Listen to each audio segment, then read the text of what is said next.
Right now, in South Korea, people are paying nearly $800 for a digital file that teaches you how to hunt a doctor like he is some kind of rare trophy. It is not a joke and it is not a prank.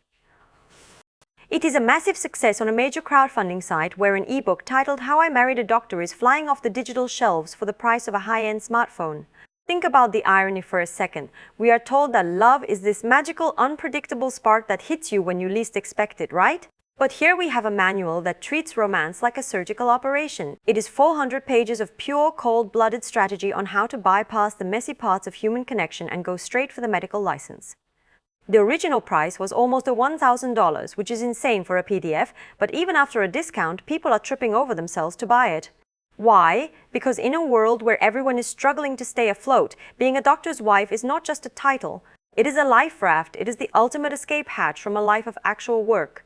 But why would anyone actually demand a manual like this? Is the dating scene really that broken? The answer is a resounding yes, but the reason is deeper and much more cynical than you might think. We are looking at a society where everything, even your own personality, has been turned into a product to be sold. People have stopped looking for partners and started looking for tears. When you live in a place where a decent apartment in a good neighborhood costs more than most people will earn in 3 lifetimes, your heart starts to function like a calculator. These women are not just looking for a husband, they are looking for a way out of the system. They see the medical profession as a fortress that is safe from the crumbling economy and the rise of robots. A doctor is the ultimate golden ticket, so the manual isn't about love. It is a blueprint for a class merger.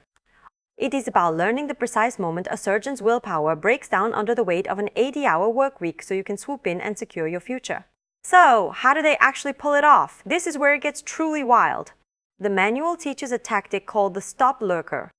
Now, if you have ever played a strategy game, you know what a lurker is. It is something that hides underground and waits for the perfect moment to strike. In the world of high-stakes dating, a stop lurker is someone who completely hides their greed, their material desires, and even their true personality until the marriage contract is signed and the ink is dry. The author of this book actually brags about how she never asked for a single expensive gift while they were dating. She played the long game. She convinced the guy that she was totally innocent and untroubled by money, pretending she didn't even know the difference between a designer bag and a grocery sack. She made herself look like the perfect low-maintenance dream girl, but it was all a calculation. By appearing disinterested in his wealth during the chase, she guaranteed her access to all of it for the rest of her life. It is a masterclass in deception, and people are paying hundreds of dollars to learn how to do it. But wait, there is another layer to this madness. Why does the rest of society seem to cheer this on? You would think people would be disgusted by such a blatant display of social climbing, but instead there is this bizarre handmade culture flourishing online. Thousands of women follow these successful princesses on social media, not with jealousy, but with a kind of weird religious devotion. They act like servants to these high-status women, praising their every move and calling them idols. They want to live vicariously through them. They believe that if one woman can successfully trap a surgeon and move into a luxury apartment in the best part of town, then maybe the dream is still alive for them too. They would rather be a servant to a winner than an equal to a loser. It is a total contradiction. Society screams about independence and self-made success, yet the most respected woman in the room is the one who managed to find a high-earning provider to fund her entire existence. And what happens when these women actually get what they asked for? Does the strategy actually work in the long run? This is where the hypocrisy really starts to show. The manual admits that catching a doctor is easy, but keeping one is a whole different game because you are not just marrying a man. You are marrying a medical patriarchy. In this world, the parents are the ultimate gatekeepers. They see their son's medical license as a family asset, a piece of property that must be traded for a massive dowry or an equivalent social status. So, the manual teaches you how to perform for the parents too. You have to become a decorative piece of furniture that fits perfectly into their high-class living room. You have to manage an image every single day, never letting the mask slip, because the moment the family realizes you were just a lurker, the whole thing falls apart. You end up living in a gilded cage. You have the luxury car, you have the fancy address, and you have the designer clothes, but you are basically a prisoner of your own ambition. Is this just a weird local trend, or is it a sign of something much darker happening globally? If you look around, you will see the same patterns everywhere. From people looking for sugar babies in the West to the marriage markets in China where parents trade resumes like they are playing the stock market, the human heart is being replaced by a cold spreadsheet. But the situation in South Korea is the extreme version because it is so organized and digital. We are heading toward a future where romance is completely automated by strategy. Imagine a world where an artificial intelligence scans a guy's social media, predicts his exact moment of emotional vulnerability, and tells you exactly what to say to trigger a proposal. We are turning human connection into an arms race of manipulation. People will spend decades living a lie, married to a person who doesn't even know their real name, all for the sake of a title and a bank account. So where does that leave us? It is a total farce. We are watching a society that values the title of the spouse more than the character of the person.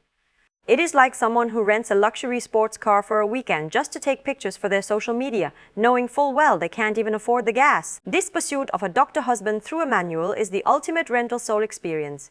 You might win the prize, and you might have thousands of followers praising your luck, but you are living a life you didn't build in a house filled with expensive things but no genuine warmth.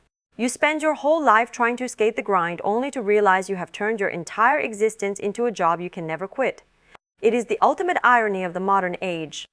We have all the tools to connect with anyone in the world, yet we are using them to learn how to better deceive each other for a slightly larger apartment.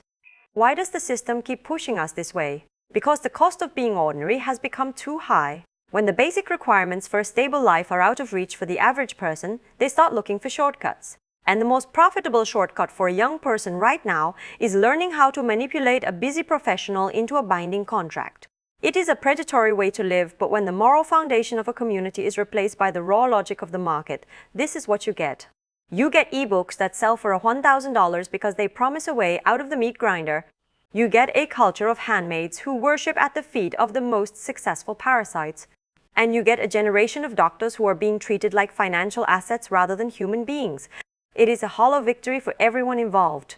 In the end, you have to wonder what happens when the lurker is finally discovered. What happens when the doctor wakes up and realizes his wife has been following a 400-page script since the day they met? Does the marriage survive the truth, or is the truth just another thing to be managed and hidden away? The manual doesn't answer that, because the manual only cares about the acquisition, not the maintenance. It is about the win, not the life that comes after.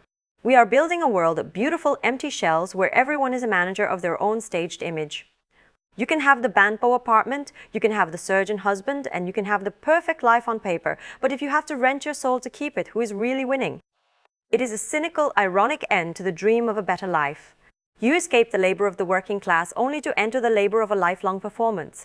Fuel the truth at Dating in Korea. Support the structure. Stay safe in the lounge.